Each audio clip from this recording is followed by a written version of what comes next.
الحمد للہ رب العالمین والصلاة والسلام علی سید الانبیاء والمرسلین۔ معزز سامعین، السلام علیکم ورحمۃ اللہ وبرکاتہ۔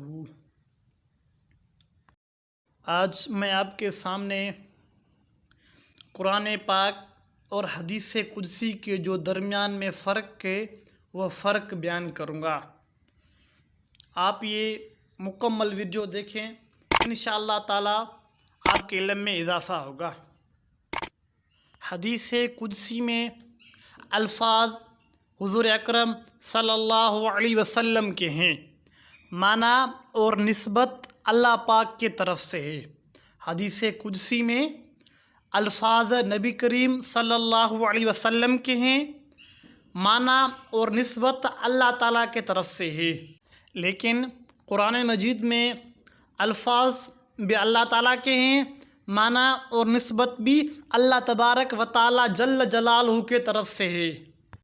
قرآن مجید کے ہر جملے کو آیت کہہ سکتے ہیں، قرآن مجید کے ہر جملے کو آیت کہہ سکتے ہیں، لیکن حدیث قدسی کے ہر جملے کو آیت نہیں کہہ سکتے۔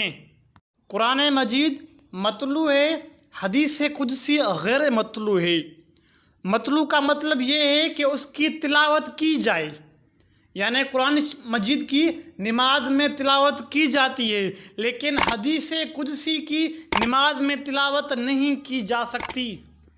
لہٰذا اس وجہ سے قرآن مجید مطلوع ہے اور حدیث قدسی غیر مطلوع ہے۔